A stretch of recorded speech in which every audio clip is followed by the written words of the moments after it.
come in from that wind. That's it. Close the door properly behind you. The latch wants a firm hand, or it rattles all night. You look half frozen. And no wonder. January's got its claws out tonight, hasn't it? The sort of cold that finds every gap in your coat and reminds you why our ancestors feared the dark. Here, pull that stool closer to the fire. There's warmth enough for both of us, and this blaze has been burning since before the sun went down. I'll pour you something. This porter's dark as a January night and twice as warming. Get that down you. You'll have walked through some quiet streets to reach us. Empty, I expect. Folk don't linger out there when the temperature drops and the gas lights start to flicker. Sensible, really. The streets after dark have always belonged to a different sort of traffic. Always have done, always will. But there was a time, not so very long ago, all things considered, when the streets of London held something that made even the boldest men quicken their pace, when servant girls refused to walk home alone, when watchmen carried cudgels instead of just rattles, when a bell ringing after dark could make a household go silent with dread. The year was 1838. Queen Victoria had just taken the throne, barely 20 years old, and already the symbol of a new age. The railways were spreading like iron veins across the country. The factories were pouring smoke into the sky. Progress, they called it. Civilization. The triumph of reason over superstition. And yet, in the villages that clung to the edges of the great city, Barnes, Clapham, places where the gaslight ended and the hedgerows began, something was moving through the darkness that reason couldn't quite account for. At first, the reports were scattered, confused. A large white bull seen in Barnes attacking a man on his way home from the tavern. A white bear in East Sheen lurking near the common. The sort of tales that make you suspect someone's been at the gin. Animal escapes from some travelling menagerie, perhaps. Nothing to trouble the authorities about. But then the attacks became more frequent, more deliberate. And the thing doing the attacking stopped bothering with animal disguises. October 1837. A servant girl named Mary Stevens was walking home to Lavender Hill after visiting her parents in Battersea. Her road took her across Clapham Common, and she knew better than to dawdle. Women who worked in the great houses knew the rules of the streets. Eyes down, pace steady, don't engage. The common was a stretch of darkness between one pool of lamplight and the next, and you crossed it quickly. She didn't hear him coming, just felt hands on her shoulders, cold hands, gripping tight enough to hold her still. Then he was kissing her face, tearing at her dress, his breath on her neck. She screamed, and he released her, bounded away into the darkness with a laugh that didn't sound quite human. When they found her, she was hysterical, kept saying his hands were cold. Cold as a corpse, she said. Cold as something that had been dead a long time. The constables took her statement, filed it away. What could they do? A woman attacked on the common. Happened every week. They told her to count herself lucky. She'd escaped with her virtue intact, hadn't she? Some poor souls weren't so fortunate. But Mary Stevens knew something the constables didn't. She knew those hands had felt wrong. Not just cold, wrong. As if whatever had held her was wearing the shape of a man, but hadn't quite got the temperature right. The attacks continued, spreading now, moving closer to the city proper. Brixton, Camberwell, Peckham, always at night, always targeting women walking alone, or the elderly, or those who couldn't fight back. The descriptions started to align. Not a bull anymore, not a bear, a man. wrapped in a dark cloak, and fast, impossibly fast.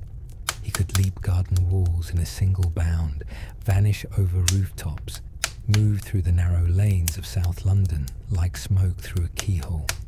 By January 1838, the whispers had become a roar, and that's when the Lord Mayor of London stood up in the Mansion House and read a letter that changed everything. The fire's settling now. See how the embers pulse like a heartbeat. That glow there in the ash, that's what the streets of Victorian London looked like after dark. Little pools of dim gaslight, and between them, nothing but shadow. And in those shadows, something was hunting. The letter was anonymous, signed only by a resident of Peckham, but its words carried the weight of a confession overheard. The Lord Mayor, Sir John Cowan, read it aloud to a packed chamber, and you could have heard a pin drop on those marble floors. The writer claimed to know the truth, said the attacks weren't the work of some escaped lunatic or wandering vagrant. They were sport, a wager laid by men of the highest ranks, gentlemen with money to burn, and a cruel streak wide as the Thames. The bet was specific. Could a man, disguised as a ghost, a bear, and a devil, terrify enough people to destroy their minds?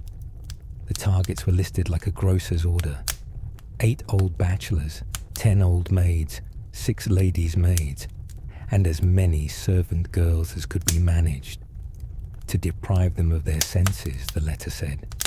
To break them so thoroughly that they'd never recover. The sum wagered was £5,000. A fortune. The sort of money that could buy silence, buy disguises, buy whatever mechanical contraption you'd need to leap 9-foot walls or breathe fire like a dragon. The room erupted. The newspapers printed it the next day. Within a week, the entire city was talking about Spring-Heel Jack. That's what they called him now, not the Suburban Ghost anymore. Jack. As if giving him a name made him real, made him something you could fight. But the police couldn't find him. The new Metropolitan Force, barely a decade old, were still learning how to patrol a city that sprawled like a living thing. They had their truncheons and their rattles, their smart blue coats and their determination. But Jack had springs in his boots and fire in his mouth, and he moved through London like he owned it. The turning point came in February. 2 attacks, 9 days apart, that proved this wasn't a game anymore. The first was in Old Ford, a lonely stretch of road called Bearbinder Lane. The Alsop family lived there, respectable folk, the sort who locked their doors at night and kept their daughters close. It was 8:45 in the evening when the bell rang. Violent ringing, the sort that says emergency. Jane Alsop, 18 years old, went to answer it. A figure stood by the gate in the darkness, spoke with a gentleman's voice, clear and educated. "I am a policeman," he said. "For God's sake, bring me a light. We have caught Spring-Heel Jack here in the lane." She believed him. Why wouldn't she? He sounded like authority, sounded like help. She fetched 2 candles and brought them to the gate. He grabbed them from her hands, threw off his cloak. Underneath, he wore something no one had seen before. A tight suit of white oilskin, gleaming in the candlelight like wet bone. A helmet on his head. He pulled 1 candle to his chest, and fire erupted from his mouth, blue and white flames spewing forth like he'd swallowed hell itself. Then he came for her. His hands were fitted with something metal. "Claws," she said later. He tore at her dress, at her throat, ripping fabric with a sound like canvas splitting. She screamed. Her sister heard and came running, and together they managed to drag Jane inside and slam the door. But he didn't leave. He stood outside and rang the bell again, knocked on the door, called out in that same polite voice, as if the attack had never happened, as if he was still the helpful policeman waiting for his answer. By the time the real constables arrived, he was gone, over the wall and away into the night, leaving Jane sobbing on the floor with her dress in tatters and the smell of sulphur still hanging in the air. 9 days later, in Limehouse, he struck again. This time, there was no pretense of conversation.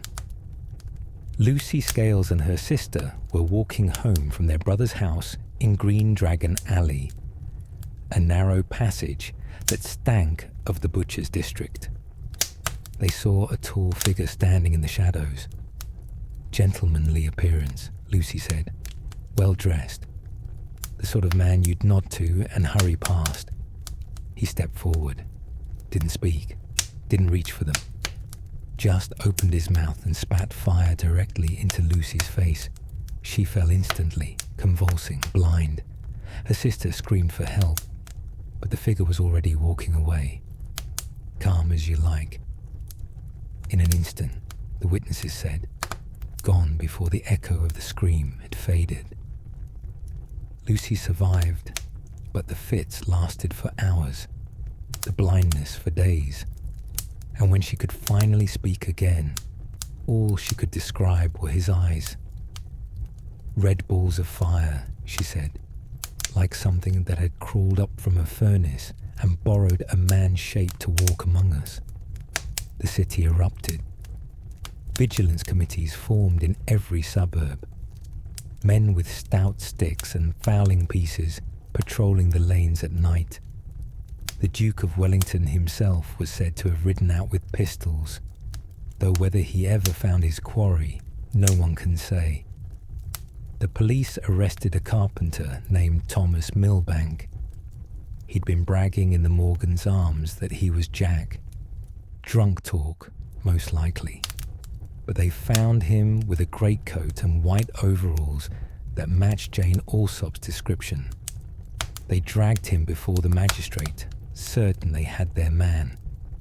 But Jane and Lucy were called to testify, and they both said the same thing. Their attacker had breathed fire, real fire, blue flames from his mouth. Milbank admitted he couldn't do that, didn't know how. The magistrate had no choice. If the man couldn't replicate the signature element of the crime, he couldn't be the criminal. Milbank walked free.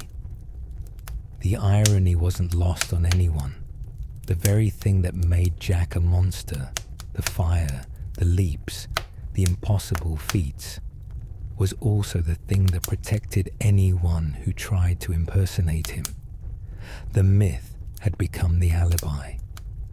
And so the hunt continued. The rattles clattered in the night. The watchman called out the hours. And somewhere in the darkness, spring-heeled Jack was laughing. The attacks didn't stop cleanly. They tapered off the way a fever breaks. By the summer of 1838, the sightings had become less frequent, less credible. A figure seen leaping across a roof in Brixton. A bell ringing in the night in Peckham, but no one there when the door was opened. The sort of reports that could have been him, or could have been fear playing tricks on tired eyes. The police never caught him, never even came close. For all their rattles and their newfangled whistles, for all the vigilance committees and the armed patrols, Jack slipped through London like water through a sieve. The official investigation quietly closed. No arrest, no convictions. Just a file gathering dust in some office at Scotland Yard, marked with the names of the victims and the word unsolved stamped across the front. But the people remembered. The servants who'd been targeted, the families who'd heard that terrible ringing at their gates. They remembered the cold hands and the fire and the eyes like burning coals. And they passed the stories down. The theory that stuck, the one that refused to die, was the wager, the aristocratic bet. And there was a name attached to it, whispered in the alehouses and the servants' halls. Henry de la Poer Beresford, the third Marquis of Waterford. He fit the profile too neatly to ignore. Young, athletic, titled, and utterly without conscience. The year before the Jack attacks began, Waterford and his hunting cronies had rampaged through the town of Melton Mowbray. They'd assaulted the local constable and a toll keeper, then painted them, literally painted them, with red paint stolen from a shop. Painted the doors of half the town while they were at it. That's where the phrase comes from, you know. Painting the town red. Not celebration, vandalism. Cruelty dressed up as sport. Waterford had the means. A fortune at his disposal. The sort that could commission spring-loaded boots or hire a chemist to concoct a fire-breathing apparatus. He had the temperament.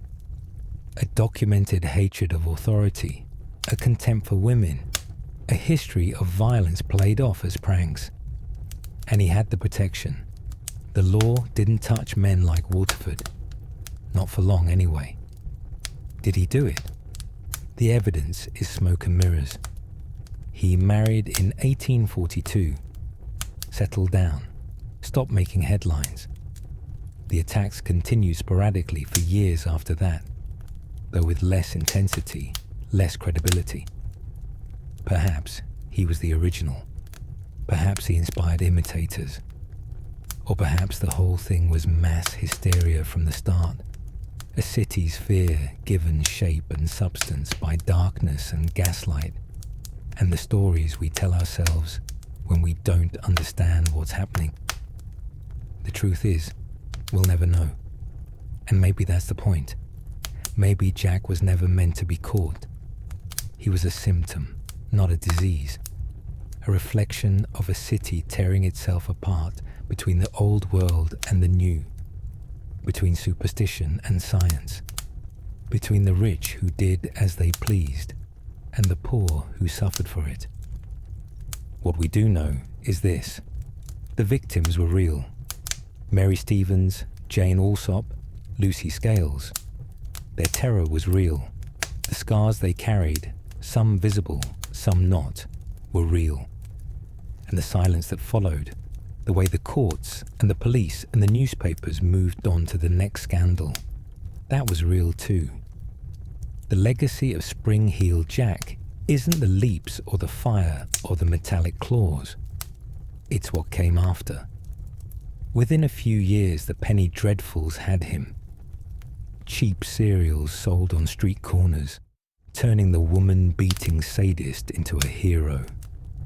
A wronged nobleman using his terrifying powers to fight worse villains, to protect the innocent. The society that couldn't catch the monster decided to adopt him instead. Easier that way, less frightening. And in a strange turn, Jack became the template. The secret identity, the costume, the gadgets, the lair.